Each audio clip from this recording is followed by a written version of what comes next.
El chat GPT fue una de las innovaciones más destacadas del 2022.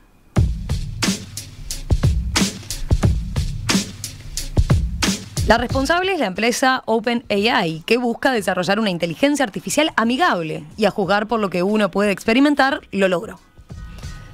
El chat GPT es una suerte de chatbot con el que uno puede tener una conversación y hacerle preguntas complejas, como que explique en forma sencilla qué es la computación cuántica.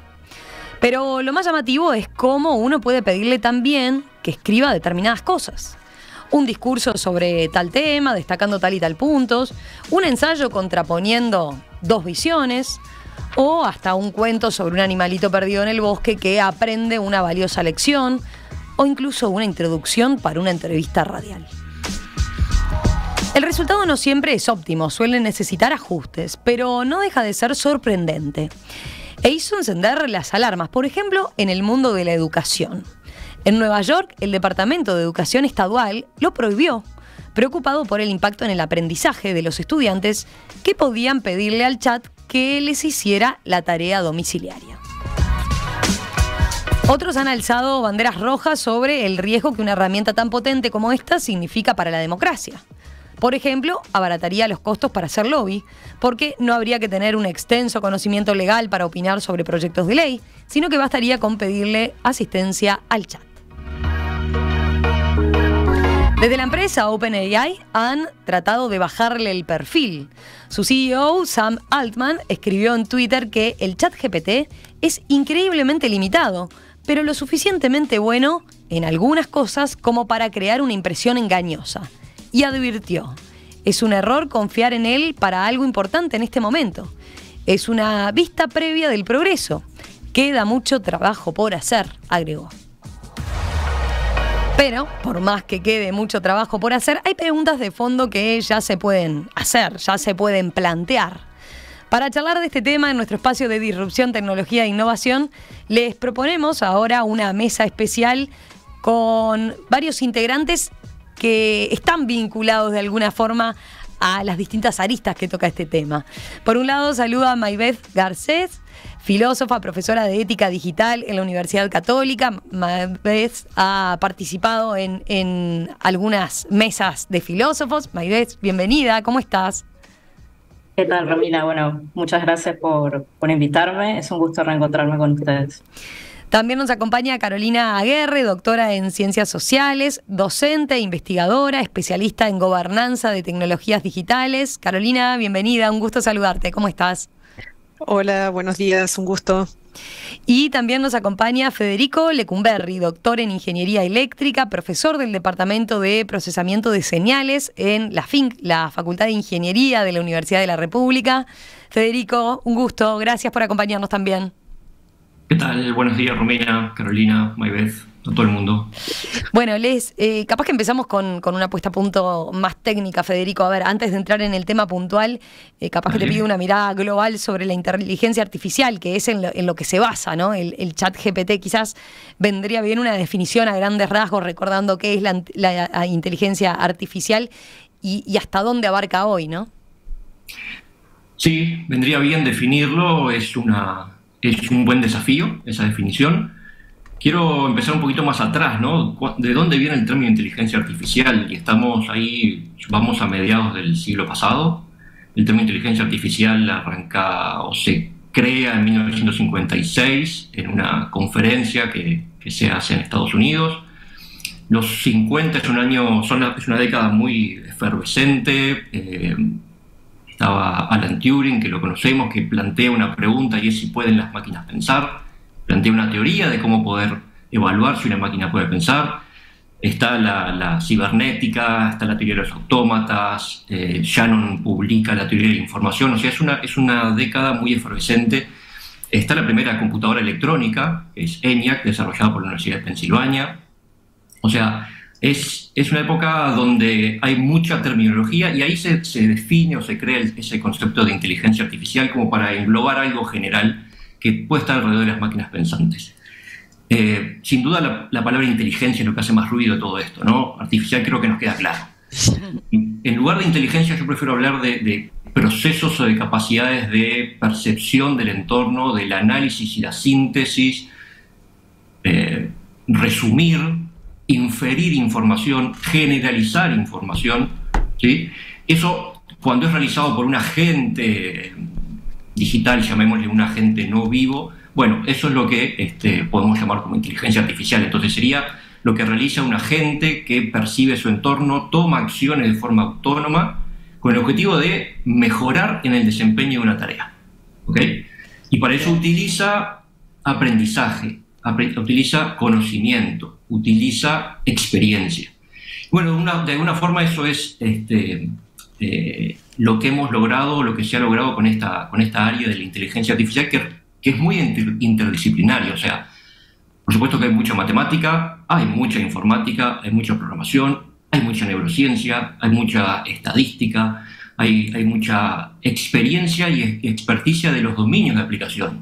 Vamos a ver que esto se aplica al lenguaje, por ejemplo, y ahí tenemos expertos de lenguaje, expertos en educación, expertos en ciencias sociales, que son los expertos de los dominios donde se aplica la inteligencia artificial, digamos, estos procesos.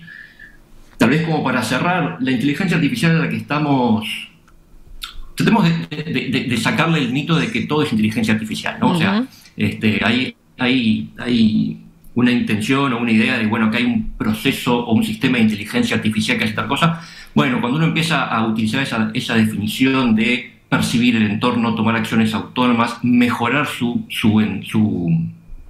performance, su rendimiento, ahí las cosas empiezan a ser un poco más borrosas en si se define o no como inteligencia artificial, pero bueno, estamos como benévolos, aceptamos el término en general para ese tipo de cosas. Tal vez lo más interesante es pensarlo desde el punto de vista de aprendizaje, ¿no? Y ahí viene la idea del aprendizaje automático, que es lo que realizan estos sistemas, que es esto de mejorar el rendimiento en cumplir un objetivo a través de la experiencia y el conocimiento. Mejorarlo creando habilidades, adaptándose a nuevas situaciones, no recurrir a la memoria. ¿Sí? Esto es un poco lo que nos presenta este chat, o este sistema GPT, en particular con el tema de lenguaje natural o del lenguaje humano, digamos, donde, bueno, han visto lo han utilizado a partir de un conjunto de palabras, de un texto o de una frase que se le pide, puede generar algo nuevo, algo que, volviendo a Turing, no podemos diferenciar si fue hecho por una máquina o por un humano. Y eso es un poco la forma en que Turing responde a eso. Ese test de Turing, de saber si una máquina puede pensar o no, es, estamos detrás de una pared, le pasamos preguntas a un agente que está del otro lado, nos devuelve esa respuesta y nosotros no podemos discernir si es un humano o es una computadora. Eso es un poco la idea muy rápida de la idea del test de Turing para definir una máquina pensante, digamos, o algo que esté relacionado con la inteligencia artificial. Pero, esto en general, después de GPT y de ChatGPT y otras cosas más. Eso te iba a preguntar, del ChatGPT como tal, ¿no? Que se basa en esta tecnología que estás describiendo, ¿no? Como inteligencia artificial. Hay quienes dicen, bueno, es lo más avanzado claramente que se ha hecho en inteligencia artificial. ¿Tú cómo lo estás viendo? ¿Es un punto de quiebre con lo que veníamos viendo en este campo?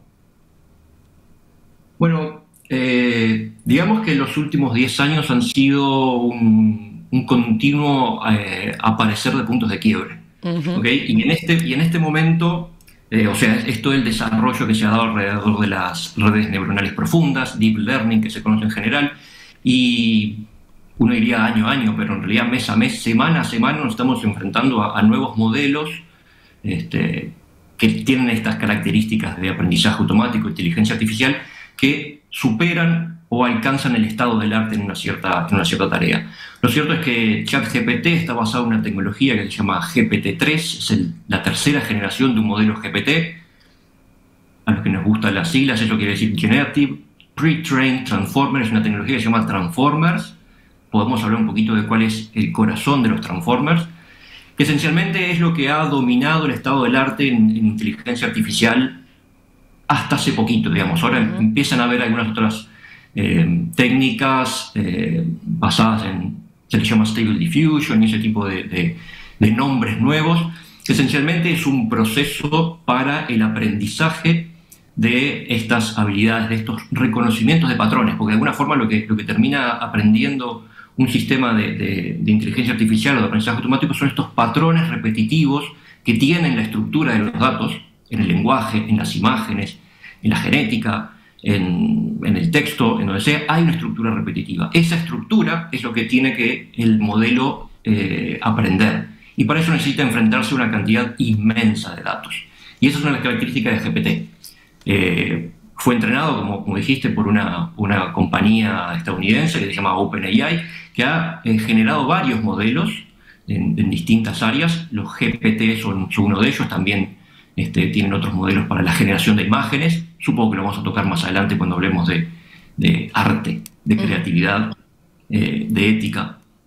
Y bueno, esto es un modelo que tiene 175.000 millones de parámetros, o sea que es una cantidad descomunal de números, que es lo que define de cómo ese modelo funciona. ¿Okay? Para eso fue entrenado con miles de millones de textos sacados de Internet. ¿Okay? Una cosa, ¿por qué el lenguaje y por qué las imágenes es algo donde vemos tanta efervescencia en el área de inteligencia artificial o de aprendizaje automático?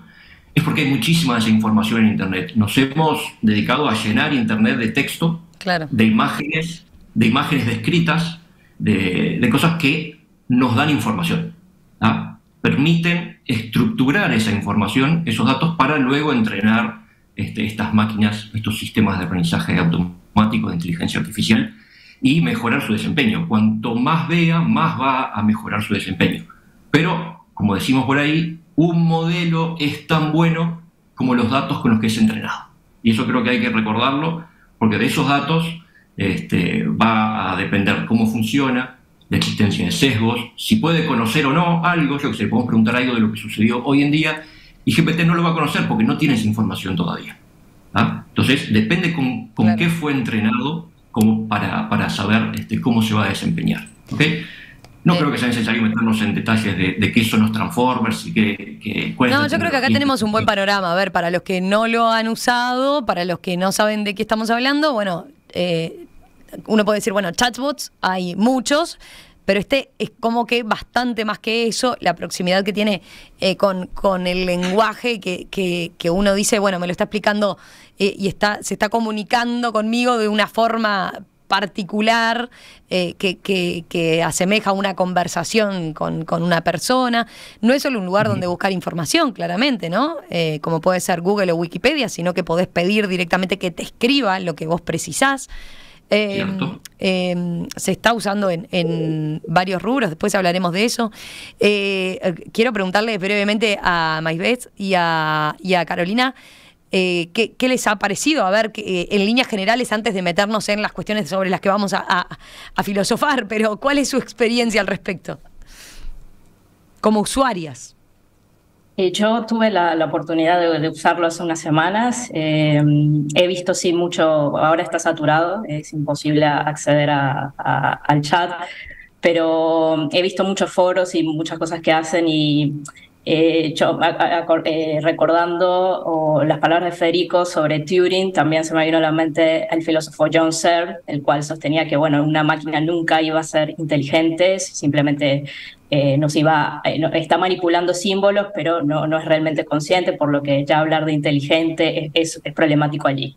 Ahora, lo que sí observo yo particularmente, como siempre que surgen este tipo de tecnologías, es mucho pensamiento apocalíptico, ¿no? De que esto es el fin de la creatividad, de la misma manera en que Romina, que ha estado siempre en estas mesas, tiene el ejemplo muy presente, del mismo modo en el que Platón dijo que la escritura iba a acabar con todo, ¿no? Y acá estamos, y que iba a acabar con la memoria, y en efecto creo que hoy en día nosotros no sabemos ni siquiera un número telefónico, yo por lo menos no lo sé, o capaz que tengo algunos en la mente, pero siempre hay mucho pensamiento apocalíptico, y creo más que, de todas maneras, sí pienso que ya es un problema de la inteligencia artificial y no ChatGPT es una rama más, o es un ejemplo más de, por ejemplo, el desempleo, que sí es un problema que tenemos que abordar desde la ética de la inteligencia artificial, pero eso viene de antes. Pero al margen de eso, lo que sí me parece muy interesante es cómo nos va a hacer replantear, por ejemplo, nociones como las de creatividad. Acá sí veo como algo novedoso bueno, qué llamamos creativo, o porque de hecho hay personas que sostienen que lo que hace ChatGPT, que le puedes decir, bueno, escribe una canción con esta característica sobre este tema o un poema, y hay personas que sostienen que eso no es original, que no es creativo. Ahora hablamos, yo no lo tengo tan parece, claro. Maguey, de eso que me parece que está bueno para profundizar, ¿no? Del tema de, bueno, derecho de autor y creatividad ahí, cómo es una de las líneas claramente que queda de manifiesto. Carolina, vos, en tu caso, ¿cómo fue tu experiencia como usuaria? A ver, retomo lo que dijo Federico al principio y es estos sistemas están entrenados con datos. Entonces yo quiero saber si los experimentos que ustedes han estado haciendo han estado usando, por ejemplo, la lengua castellana o han estado usando el inglés. Porque, por supuesto, tira muchos mejores resultados cuando se usa el inglés que el castellano.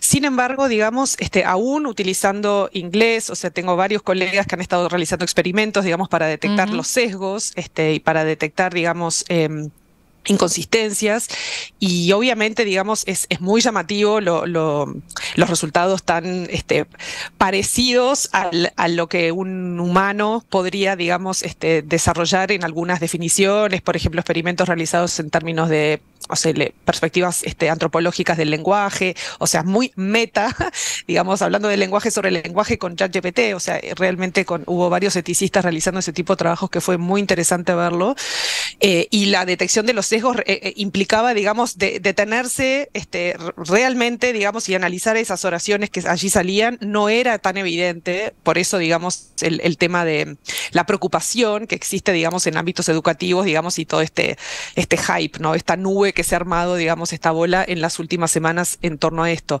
Y por eso, digamos, es fundamental, digamos, el hacernos las preguntas fundacionales, cuando dicen, bueno, esto quiebra, digamos, a las humanidades, quiebra, digamos, el concepto de obra de arte, de creador y de artista. Yo creo que justamente lo que pone de manifiesto es la enorme y necesaria centralidad de hacernos esas preguntas básicas por las cuales nosotros vamos a seguir vibrando, escuchando a un artista y una banda, digamos, cuando son humanos, y si no lo son, digamos, qué tipo de diálogos, qué tipo de ironía, qué conversaciones vamos a estar teniendo y desarrollando a partir, digamos, de músicos o artistas que empiecen a desarrollar su arte con este tipo de tecnologías, ¿no? Bien, creo que tenemos un buen panorama introductorio. Les iba a Federico, capaz que vos has seguido esta noticia que tiene que ver con, bueno, parece que OpenAI y sobre todo a partir de ChatGPT se va a convertir en un negocio muy rentable, ¿no? Porque la empresa nació como sin ánimo de lucro, pero hace un par de días Microsoft, mientras anunciaba el despido de 10.000 trabajadores, confirmaba una inversión de $10.000 millones en OpenAI, ¿no? Todavía tampoco no está claro, por ejemplo, el modelo de negocio que se va a seguir con OpenAI. Por ahora tenemos todos, en teoría, todos acceso, ¿no? Uno se registra y puede usarlo sin problema. Y eso también es otra de las características que capaz que sorprende, ¿no? La accesibilidad, la fácil accesibilidad de todos viendo el desarrollo de este tipo de herramientas. Ahora, ¿esto será así a futuro? Tampoco lo tenemos claro, ¿no? Sí, es una excelente pregunta esa. Ciertamente, o sea, OpenAI nació como una compañía sin fines de lucro, luego se dividió como en dos compañías, digamos, una que es sin fines de lucro y la otra es con fines de lucro. Es cierto, Microsoft ha hecho una inversión muy fuerte. Digamos, tú cuando presentaste a OpenAI, que es su propio moto, cómo se describen, lo hacen por el bien mayor de la humanidad, digamos, para ponerlo en otras palabras, ¿no? Recuerdo un poco a otras empresas que decían no somos malos cuando arrancaban, ese tipo de motos.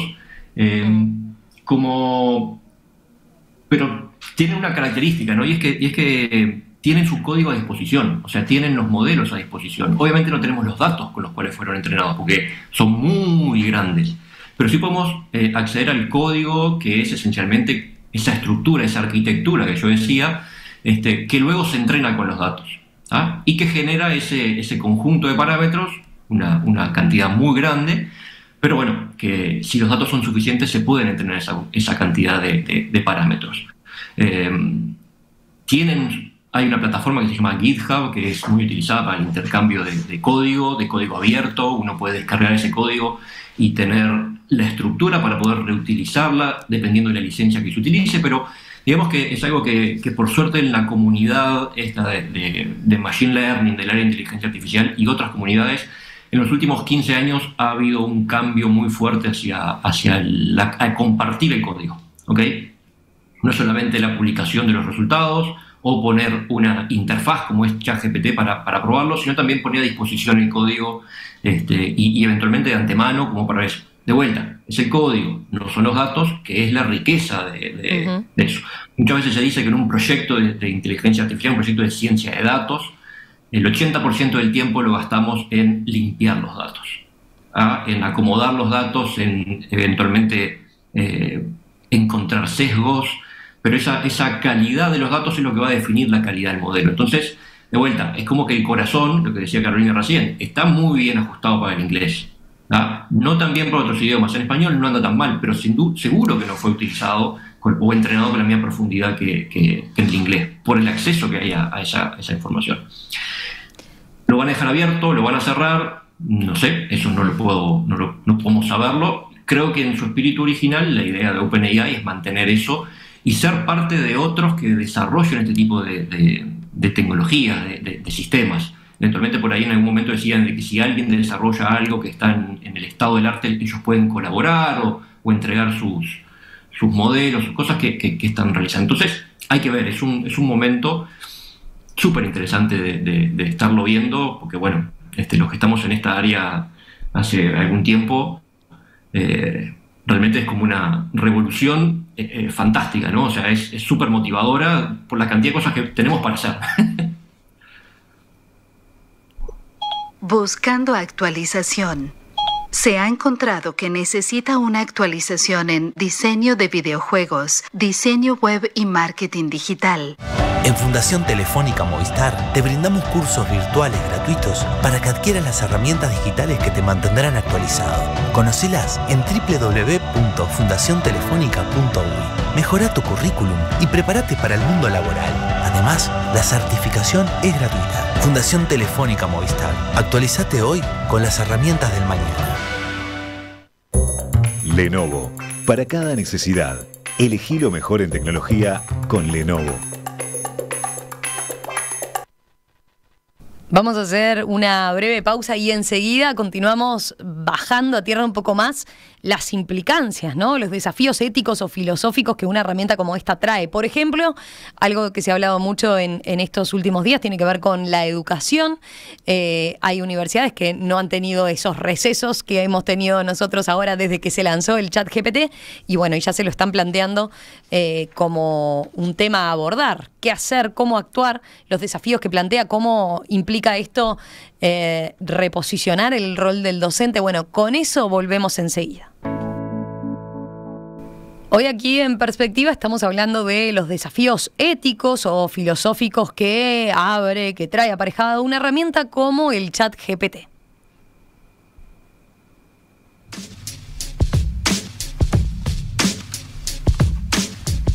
De eso estamos conversando en una mesa que tiene distintos enfoques, distintas miradas, especialistas que vienen de distintas áreas. Maybeth Garcés es magíster en filosofía, Carolina Aguerre, especialista en gobernanza de tecnologías digitales, y Federico Lecumberri, ingeniero, doctor en ingeniería eléctrica y docente en la Universidad de la República. Bueno, luego de haber hecho esta introducción, este repaso en líneas generales de lo que implica el ChatGPT, bajémoslo ahora a algunos temas puntuales sobre los que se ha hablado mucho. La educación. A ver, todos ustedes son docentes universitarios, así que seguro tienen presente que desde la educación se abren muchas posibilidades, muchos desafíos también.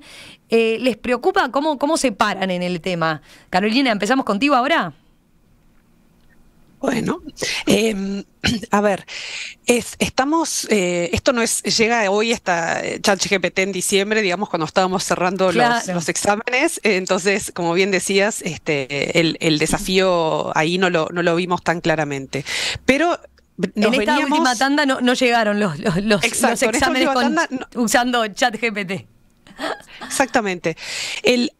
A ver, ha sido, digamos, una innovación, digamos, bastante radical, porque pone de manifiesto algo que es la generatividad, o sea, una tecnología generativa, digamos, que permite y tiene muchos usos y son usos abiertos. Entonces,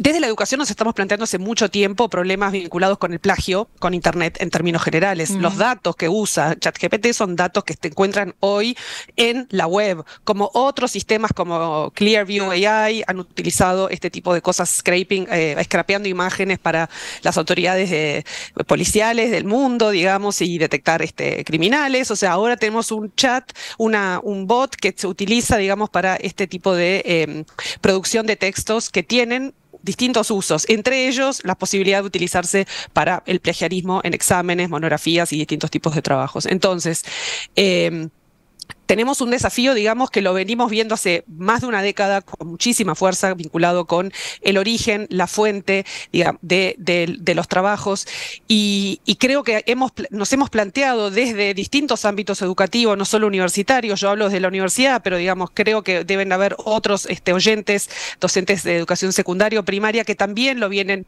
trabajando y pensando en la necesidad siempre, digamos, de plantear cuál es el recorrido del conocimiento.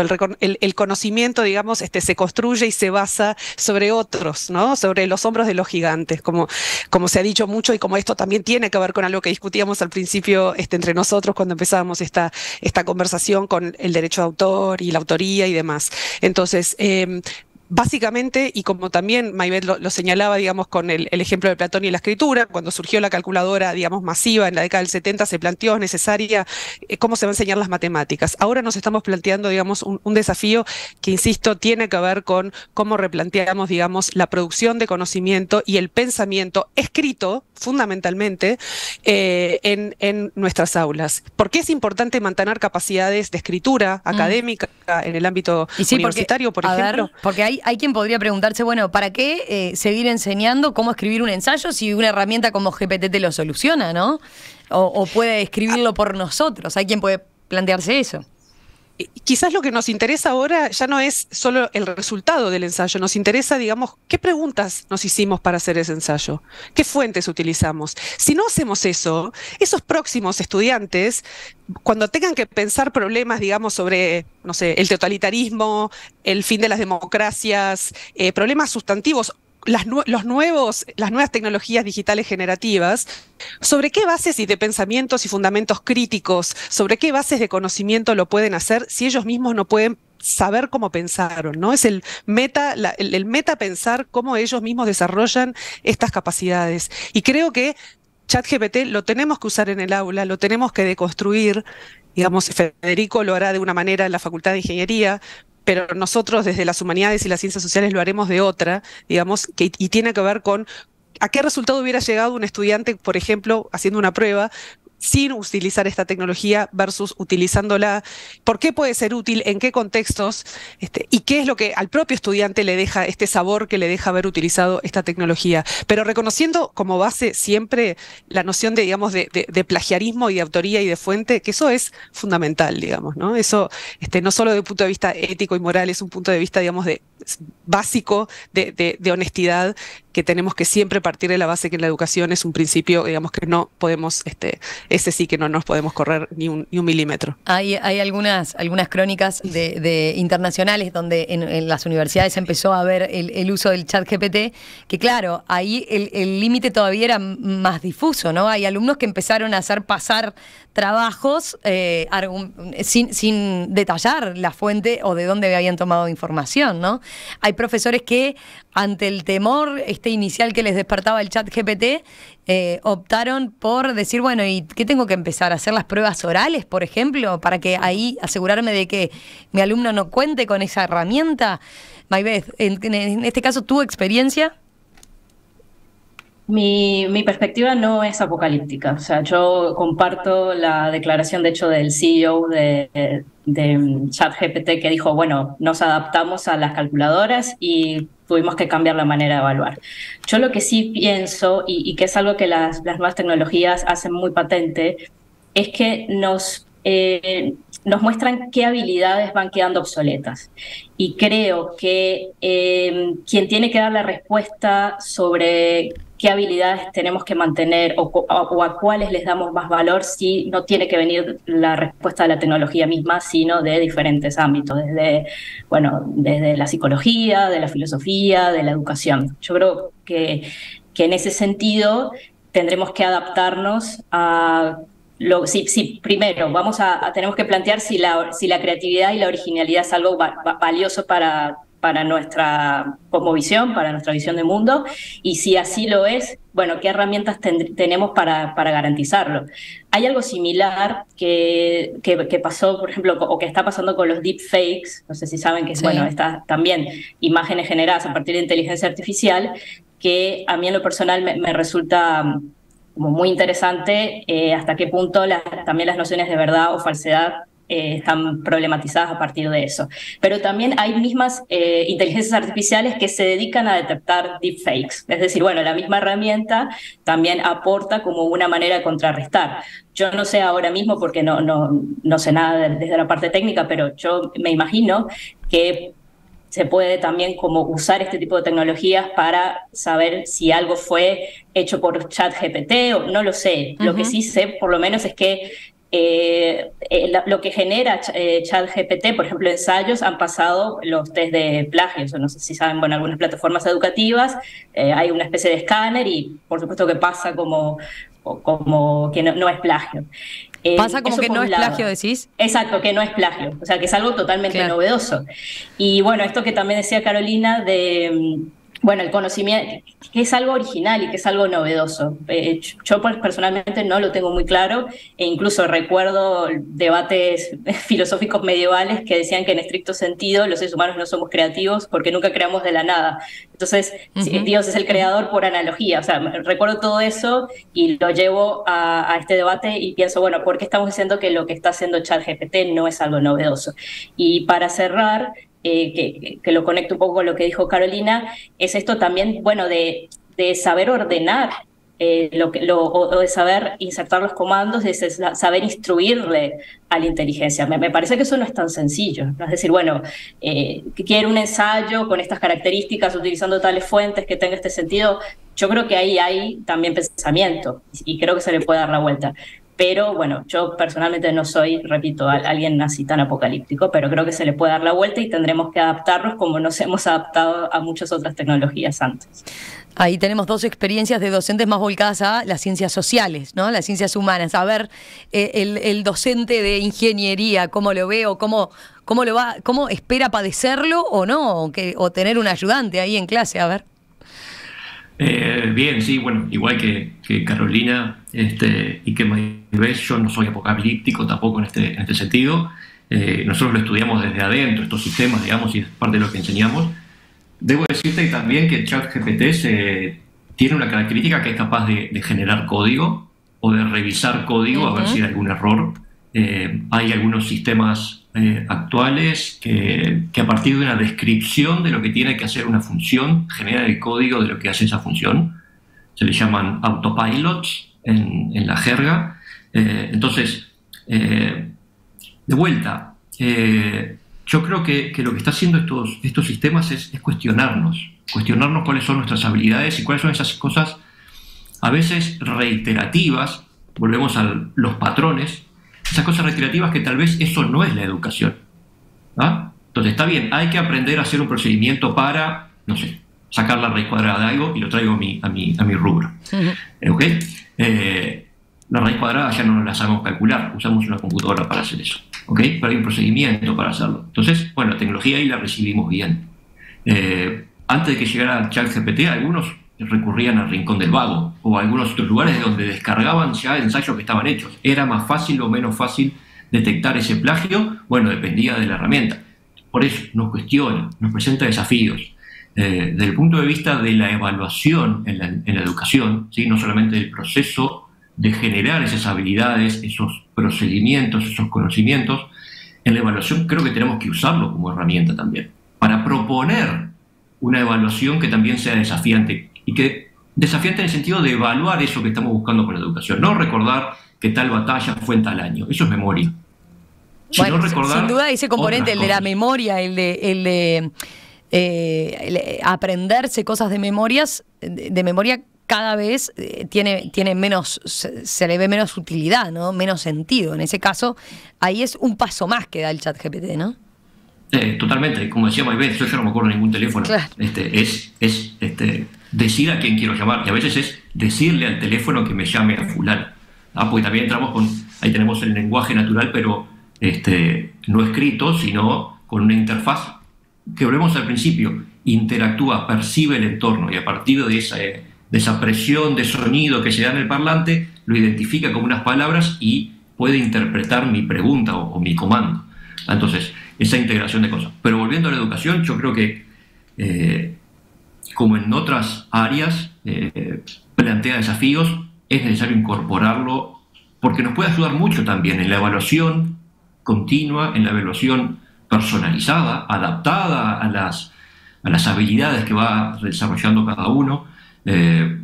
Y se conocen también sistemas que, por ejemplo, ayudan a tutorías inteligentes, que se le llama, volvemos a usar la palabra inteligente, que no nos cae muy bien, o no sabemos ponerla muy bien en el contexto, o para la gestión de los ejercicios o de los ejemplos, la evaluación de la escritura, sistemas de screening que se le llama, ¿no? donde se pueden realizar tareas rutinarias y a veces tediosas de una forma más sistemática y que permita hacer como una evaluación, a prestar atención en este punto a esta situación, o prestar atención en este otro punto a esta otra situación.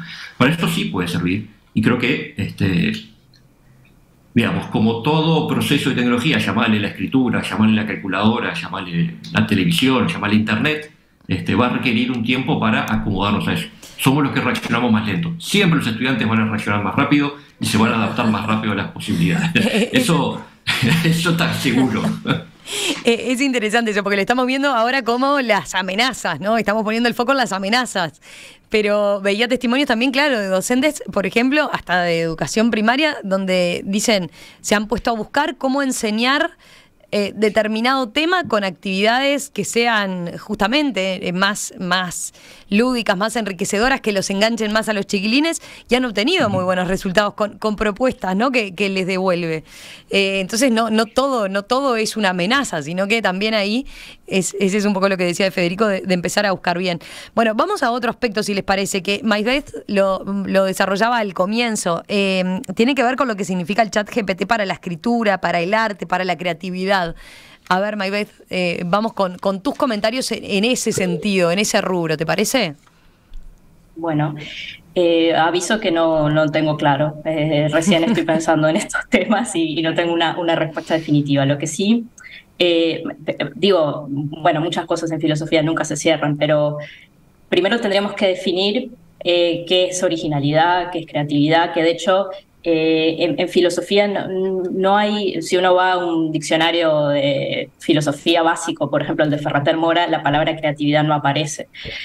Se habla más de creación, de genio, sobre todo en el romanticismo, que es esto que mencionaba Carolina hace un rato, de eso que nos emociona, de cuando vamos, o sea, a ver a una banda o a una orquesta, y bueno, ese es el genio. Se ha hablado de eso, pero desde el punto de vista filosófico no hay quizás tanta reflexión sobre la creatividad como en otros sentidos. Creo que esto nos va a hacer plantear ese debate, que ya de hecho lo estaba planteando Dalí, no sé si conocen la otra inteligencia artificial, que genera imágenes a partir también de lenguaje natural. Y eso por ahí, es decir, bueno, va a redefinir el arte. Hace rato que las inteligencias artificiales están creando música y son realmente indistinguibles, ¿no? No sabemos si son hechas por seres humanos o por inteligencias artificiales. Y tendremos que plantearnos, bueno, qué es lo que valoramos en el arte, o qué es lo que nosotros consideramos que es un elemento único. Y ahí entramos siempre en cuestiones de gusto subjetivo, que si desde un punto de vista filosófico, o al menos desde la estética, sabemos que es subjetivo, pero aspiramos a cierta universalidad. Es decir, bueno, yo sé que a alguien le puede no gustar Mozart, pero aspiro o espero que le pueda gustar. Es decir, que no es algo completamente subjetivo como puede ser el gusto de una comida.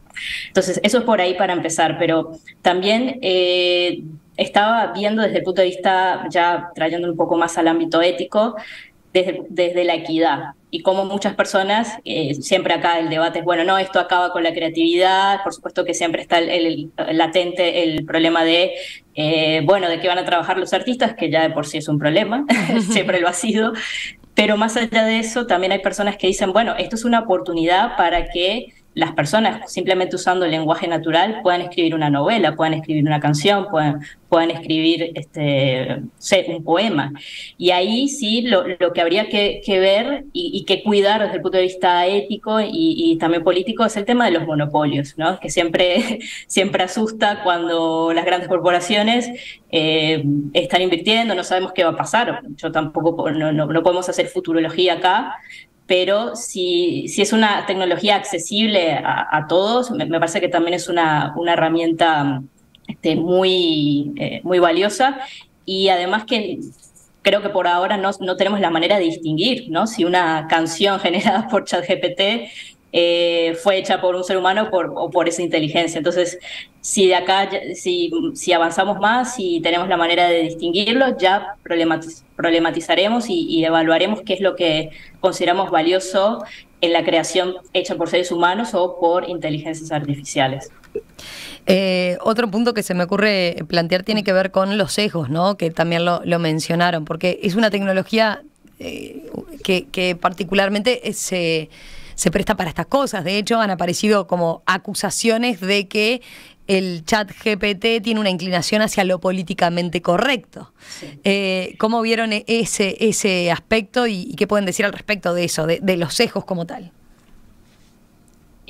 Carolina seguro va a decir cosas más interesantes, pero yo sí que quería como introducir algo, que es que detrás de eso que nosotros pensamos que está muy automatizado, hay una labor de hormiga de personas que cobran menos de $2 la hora, entrando a los rincones más escabrosos de Internet, como puede ser 4chan o estos foros de supremacistas blancos, entrenando la inteligencia artificial para evitar esos sesgos. Porque en el pasado, no recuerdo si fue en 2013, Microsoft sacó también un bot que se llama TaiBot, que también se aprendía a partir de las interacciones con las personas en Twitter y terminó siendo un misógino, nazi, racista, y lo tuvieron que dar de baja. Entonces, para evitar eso, bueno, se tuvo que pagar o subpagar a personas en Kenia, en India y en Uganda para crear esto. O sea, que eso también... Digo, no es solo de ChatGPT, esto también se puede llevar a otros ámbitos, pero no hay que olvidar que detrás de ese llamado proceso automatizado hay una labor de hormiga de personas. Es un aspecto del que no se habla quizás tan frecuente cuando aparecen estas cosas, ¿no? Tiene que ver con cómo se lo entrena, ¿no? Y efectivamente se contrató a muchísimos trabajadores precarios para que filtraran, por ejemplo, miles de textos para sacar... Bueno, aquellos textos más violentos, aquellos textos que son agresivos, todo tipo de información que hay en Internet que pueda tener todos este tipo de contenidos, de los más aberrantes, incluso, tal como decía Maybeth, y lo que ha aparecido, por lo menos la información que se sabe, es que efectivamente OpenAI ha subcontratado a empresas en Kenia, ¿no? Donde las personas reciben ese pago, menos de $2 por hora de trabajo, pero claro, hay quienes lo describen como los esclavos del siglo XXI, ¿no? Por las situaciones de violencia a los que se ven enfrentados, porque ellos son los que tienen que efectivamente filtrar esas cosas, ¿no? Carolina, vamos contigo. Sí, gran parte de la discusión sobre sesgos e inteligencia artificial, digamos, se ha dado, digamos, en términos fundamentales originalmente hace 10 años, porque el entrenamiento con el que se entrenan estos modelos, digamos, los datos, digamos, representan los sesgos existentes en la sociedad. No somos sociedades perfectas, ni justas, ni equitativas.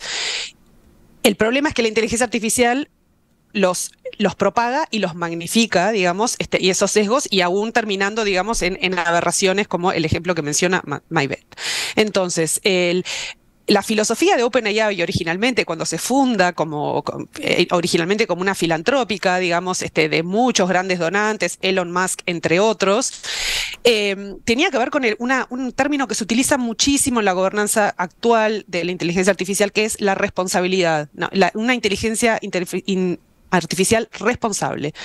Y esto de la responsabilidad también tiene que ver con hacerse cargo, digamos, de que como venimos entrenando estos modelos con datos que ya de por sí representan las inequidades existentes, que utilicemos la inteligencia artificial para mejorar a la sociedad. Y esa mejora implica una curaduría, digamos, esa mejora implica un trabajo que hay que hacer, como mencionaba antes Federico, el tiempo que le dedicamos a limpiar, ordenar estas bases de datos. Bueno, esa limpieza hoy, desde los reclamos más éticos, y digo éticos porque también hoy en día empiezan a ser parte de los reclamos regulatorios con la inteligencia artificial, tienen que ver con mejorarlos, hacerlos mejor de lo que son esos datos, naturalmente hablando, como si existieran esos datos tirados por allí, como el petróleo, una analogía muy mala que se ha hecho sobre los datos con los recursos naturales, porque hay muchísimo trabajo puesto para que estos datos sirvan y que sean responsables y éticamente, digamos, sostenibles a futuro para mejorar las condiciones de la sociedad global. Es algo, digamos, que nos tenemos que hacer cargo, que hay que generar y hacer. Obviamente no con estas condiciones con las que vemos, ¿no? Esta precarización, de estos trabajadores y demás. ¿Quieren hacer algún comentario más? No sé, Federico, en cuanto a los sesgos, ¿tienen algo más para agregar? Sí, bueno, primero coincido totalmente con Carolina que el tema de la regulación y la gobernanza en estos temas es algo fundamental. No nos olvidemos que esto está siendo empujado por empresas que tienen sus objetivos y que sobrepasan totalmente a los estados. Tal vez las Naciones Unidas, digo, si pensamos, volviendo un poquito a lo de educación, las Naciones Unidas con sus objetivos de desarrollo sostenible también han generado documentos relacionados a cómo la inteligencia artificial puede impactar en varios de sus objetivos, en particular en la educación tiene un documento sobre eso, que requiere como una visión más global. Y de vuelta, nos está cuestionando y debemos... Creo que es una oportunidad como para, vamos a poner entre comillas, hacer las cosas bien en este caso. Estamos de alguna forma reaccionando, no sé si a tiempo, pero tenemos capacidad de reacción. Para que no sucedan o se magnifiquen ese mismo tipo de acciones que suceden cuando dejamos a los humanos solos. Entonces, tal vez decir que hay investigación a nivel de cómo hacer unos temas, de cómo tratar el sesgo desde el punto de vista más cerca de lo matemático. No me quiero meter en cosas técnicas, pero de alguna forma poder evaluar el sesgo o poder tener alguna idea de cómo se está comportando ese tipo de rincones oscuros del comportamiento, ¿no? Entonces, también hay desafíos que, como te decía, esta tecnología o estos modelos matemáticos han generado una inmensidad de áreas de investigación, porque de alguna forma están funcionando, pero tal vez no sabemos perfectamente por qué están funcionando tan bien. Porque, bueno, lo que te decía, hay 175.000 millones de parámetros. Entonces, ¿por qué está funcionando en este punto que está funcionando la máquina? Bueno, eso nos devuelve las preguntas más fundamentales a nosotros, desde la ingeniería, desde la matemática aplicada, desde la neurociencia también, de cómo estos sistemas están funcionando y cómo, bueno, ¿por qué aprenden esos sesgos? Eso es digamos, algo natural que se entiende en el sentido de que si son cosas repetitivas, que están presentes, los va a aprender. Pero tenemos la posibilidad de tratar de hacer eso. Y un poco volviendo a algo que comentaba Maybeth algunas secciones atrás, estos modelos generativos, que es el corazón de GPT, esencialmente, para simplificarlo mucho, es como que tuvieran dos máquinas, dos sistemas en competencia. Uno que trata de engañar al otro y el otro trata de identificar el engaño o de que algo no es real. Entonces, estos sistemas se pueden entrenar con parejas de cosas que sean verdaderas y sintéticas, y de esa forma se va aprendiendo cada uno. Uno a tratar de engañar al otro sistema y el otro sistema tratando de identificar los engaños.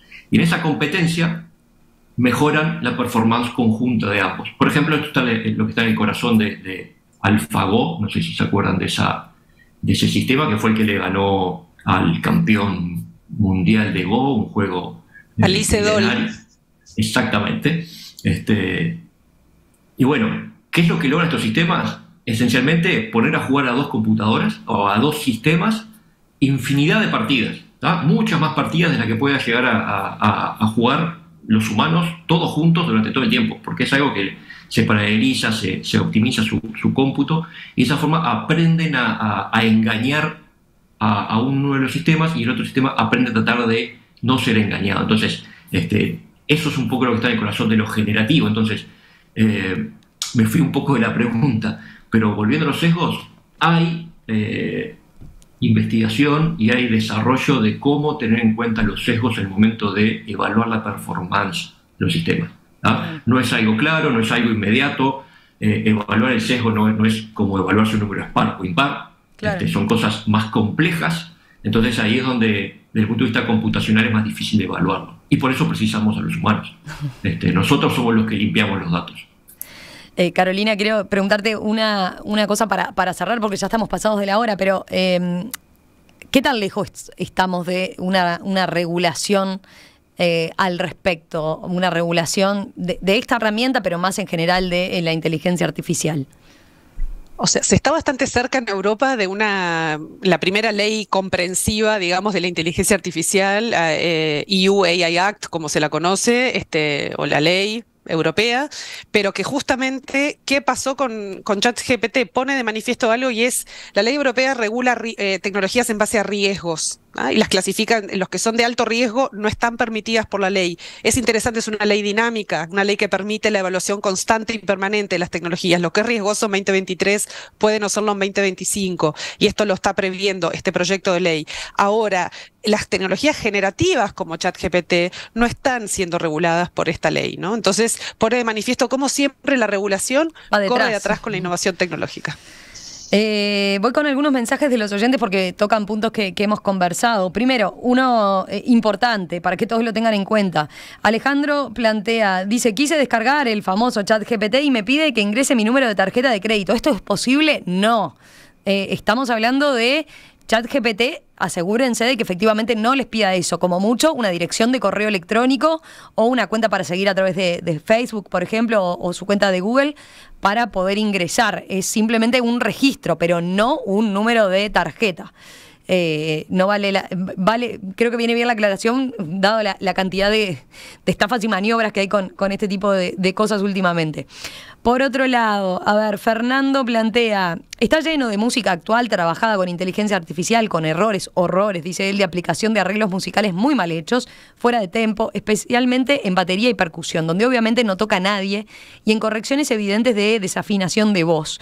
Pobre arte, dice Fernando. Después, en este caso, quien plantea es Billy, dice, creo que estos desarrollos impactantes siempre tienen un fin de lucro. Lo que se está haciendo, y se hará mucho tiempo, antes de dejar de ser gratuito el acceso, es entrenar o mejorar el sistema gratuitamente con el hecho de que cada vez más cantidad de personas y culturas posibles ingresen y lo prueben, ¿no? Dice él, ahí está la clave. Microsoft sabe de esto, ya lo hizo dejando que se pirateara su sistema operativo MS2 primero y Windows después, para que cuando ya todo el mundo lo necesitara, pasara a exigir el pago y penalizar su uso extraoficial. Después Facundo dice, bueno, si la educación, algunos profesores aún no se acostumbran al hecho de que todo está en Wikipedia, imagínense el ChatGPT. Y creo que por ahí me quedo con algunos de los mensajes que han llegado, seguramente continuarán llegando más. Yo les agradezco a los tres, a Maybeth, a Carolina, a Federico. Ha sido un gusto, sin duda. Esto es un primer abordaje más ético-filosófico que hacemos a partir del ChatGPT. Se vendrán otros, aparecerán nuevos desafíos en otros rubros y bueno, nos volveremos a comunicar en cualquier momento. Por ahora, muchas gracias a los tres, un gran gusto. Muchas gracias. Gracias a ustedes. Hasta luego. Que pasen bien y nos reencontramos próximamente. Hasta luego, gracias. Hasta luego.